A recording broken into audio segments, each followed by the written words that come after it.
Saya percaya kepada Yesus. Sebelum saya masuk sebagai seorang apologet. Yesus berkata, apabila ada orang berkata kepadamu, Yesus ada di sini, Yesus ada di sana, jangan kau percaya. Nama-nama yang kau sebutkan tadi itu adalah nama-nama yang mengajarkan Yesus itu Tuhan. Kata Yesus, jangan kau percaya. Orang-orang yang pernah mimpi bertemu Yesus, Bombo bersaksi bertemu Yesus, CP bersaksi bertemu Yesus, Edis bersaksi bertemu Yesus. Apa kata Yesus? Jangan kau percaya. Sebab sama seperti cahaya bersinar dari timur ke barat, demikianlah kelak nanti kedatanganku yang kedua. Jadi kalau ada orang berkata ada Yesus di sini, ada Yesus, jangan kau percaya. Itu yang pertama. Yang kedua, wallahi demi Allah, saya tidak selamat dunia dan akhirat kalau saya pernah memblokir orang-orang yang kau sebutkan namanya tadi. Mereka adalah pembohong, mereka adalah penipu, mereka adalah penyesat. Saya tidak tahu nomor kontaknya Edis, saya tidak tahu nomor kontaknya si CP. Dan yang saya tahu hanya Pak Bombom. Pak Bombom justru dulu dia yang blokir saya. Dia yang blokir saya dulu. Setelah dia tahu ternyata main PK dengan Bang Suma itu bermandikan koin, barulah blokir nomor saya itu dibuka sama si Bombom, si manusia licik, badan besar otak kecil itu. Begitu saudara. Kemudian yang ketiga, Al-Quran saya mengatakan di dalam surah An-Nisa ayat 140.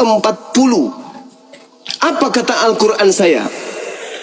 Wa qad nazzala 'alaikum fil kitab an idza sami'tum ayatillah yukfaru biha wa yustahza'u biha fala ta'udu ma'ahum hatta yakhudu fi haditsin ghairi. Apa kata Al-Quran? Dan sungguh Allah telah menurunkan ketentuan bagimu wahai umat Islam di dalam kitab Al-Quran, bahwa apabila kamu mendengarkan ayat-ayat Allah diingkari dan diperolok-olokkan oleh orang-orang kafir, maka janganlah kamu duduk bersama dengan mereka sebelum mereka memasuki pembicaraan yang lain. Karena itu, kalau tetap duduk dengan mereka, kata Allah, tentulah kamu serupa dengan mereka, tentulah kamu juga kafir. Saya tidak mau dicap oleh Tuhanku sebagai orang kafir, makanya saya tidak mau duduk bersama penghujat penista yang suka mengolok-olok Al-Quran. Saudara, siapa Bombom, siapa Edis, siapa si CP? Pakar Quran.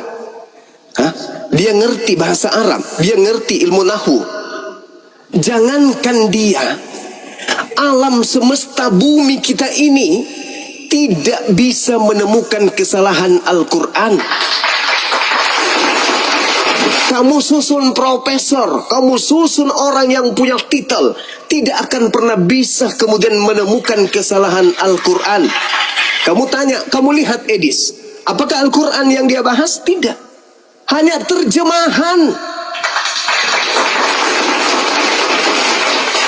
Kalau mau meruntuhkan kemudian ilmu Islam, kalian belum lahir Islam sudah runtuh. Bagaimana orang Arab, ahli syair, ahli bahasa Arab, bisa mereka melumpuhkan Al-Quran? Tidak, justru mereka tunduk setunduk-tunduknya sejazirah Arab menjadi pengikut baginda Rasulullah Muhammad SAW. Bahkan Barat hari ini sudah mulai kemudian mereka berbondong-bondong masuk Islam. Kenapa? Karena mereka belajar Quran, mereka meninggalkan Bible yang tidak masuk akal. Kenapa kamu mengatakan Bible itu benar? Karena setiap saat direvisi. Ketika ada celah diperbaiki, ketika ada celah diperbaiki, ketika ada celah diperbaiki, ketika ada kurang diperbaiki, ketika ada kurang dikritisi, ketika ada kurang ditambal sulami. Ingat 2023 baru-baru kitab diterbitkan TB2 2024. Kitab kok gitu kali, firman Tuhan kok dibuat kayak ondel-ondel. Setiap saat bisa dikoreksi, setiap saat bisa dirubah. Apa itu namanya? Dari situ aja sudah ketahuan bahwa kitabmu keteteran, tidak bisa mengikuti perkembangan zaman. Itu bukti bahwa kitab saudara bukan firman Tuhan, tapi perkataan wartawan manusia biasa yang ketika kemudian sudah tidak selaras dengan kehidupan manusia, dirubah lagi, direvisi lagi, dirubah lagi, direvisi lagi. Hanya orang stupid, bodoh dan bahlul yang mau percaya buku seperti itu. Al-Quran, kapan direvisi Al-Quran? Ada 1400 tahun silam Al-Quran seorang diri. Nabi Muhammad seorang diri. Nabi Muhammad SAW meneguhkan hukum Al-Quran. Sampai hari ini tidak ada sedikit pun dunia yang bisa menundukkan itu. Dunia mana yang bisa menundukkan Al-Quran? Tidak ada. Amerika sebenci-bencinya Al-Quran, bisa dia menundukkan Al-Quran? Tidak bisa. Al-Quran masuk ke Amerika, tetap menggunakan original teks. Mereka tidak ada daya dan kekuatan menghilangkan kemudian originalitasnya. Kami, bangsa Arab, di negara kami ada Islam minoritas, tolong masukkan Al-Quran kepada mereka, tapi terjemahannya aja ya. Tidak ada. Kata Tuhanku, inna nahnu nazzalna dzikra wa inna lahu lahafizun. Aku yang mewahyukan Al-Quran, aku yang menjaganya. Tidak ada kekuatan di atas muka bumi ini. Begitu kemudian orang barat ingin menghancurkan pengikut Al-Quran, ingin menjadikan kemudian pengikut Nabi Muhammad tempatnya, kotanya, negaranya, bangsanya seperti neraka, Allah membalikkan perkataannya, kotanya yang jadi neraka. Ayo. Jadi kamu katakan saya blokir. Wallahi saya tidak pernah memblokir manusia-manusia kucluk seperti itu. Anda orang baru di TikTok. Si CP itu pernah kutunggu semalam-malaman. Sudah kita janjian, mari kita diskusi, janjian. Apa yang terjadi?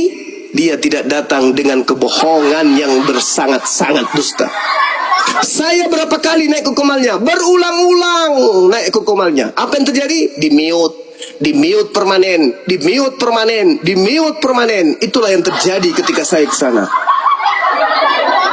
Itu yang terjadi. Dan saya juga sudah menyampaikan, dari dulu saya sampaikan, si CP, Kiamat, Edis, kalau mau berdiskusi ilmiah, kalau mau menunjukkan kebenaran hakiki, bukan cuma modal koar-koar, bukan hanya modal internet, bukan hanya modal copy paste. Mari kita ketemu, kita offline, bertemu dengan Bang Suma, bawa semua kitabmu, bawa semua tafsir-tafsir yang kau punya, yang katanya kau ahli, bawa, kau bertemu dengan saya, di mana Anda mau. Kemarin saya ditantang sama RK, roh kematian, katanya mari kita ke Filipina, atau kita katanya main tandang, habis ke Kupang, saya ke Makassar. Saya bilang, no, jangan ke Filipina, jangan ke Makassar. Saya datang ke rumahmu, di atas kelambumu. Saya datang. Apa yang terjadi? Tenggelam sampai hari ini, belum bangkit-bangkit. Ketakutan, minum sendiri kencingnya, dijilat sendiri ludahnya. Ada saya pernah takut berdiskusi dengan mereka? Nggak ada. Belum lahir Kristen yang mampu mengalahkan saya berdiskusi. Belum lahir. Belum ada Kristen yang mampu mengalahkan saya berdiskusi. Belum ada. Kenapa tidak ada yang mampu mengalahkan saya? Karena saya mendalami Bible. Mereka tidak mendalami Bible. Yang mereka dalami adalah perpuluhan. Bagaimana caranya orang-orang yang tidak mempelajari Bible bisa dipungut iuran perpuluhan setiap bulan.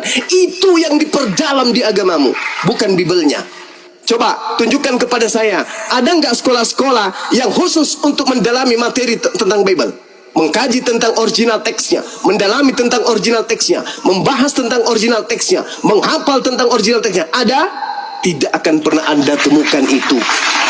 Karena sejatinya tokoh-tokoh kalian tahu ini bukan firman Tuhan. Ini hanya upaya propaganda untuk mencari uang. Kau lihat yang Anda sebutkan tadi, bom-bom, misinya apa? Give, duit, hidup.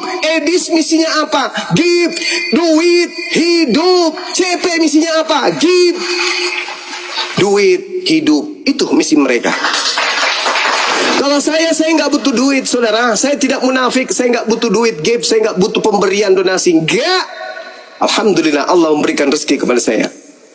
Gak ada. Saya datang di tengah-tengah kita semua, tengah-tengah Anda semua, hanya untuk meluruskan akidah, meluruskan pemahaman kalian. Karena Al-Quran saya memerintahkan itu. Ud'u ila sabili rabbika bil hikmah. Perintahkan, seru manusia, ajak manusia. Innal ladzina amanu yuqatiluna fi sabilillah wal ladzina kafaru yuqatiluna fi sabilit tagut. Faqatilu awliya asy-syaitan inna kaida syaitan kana daif.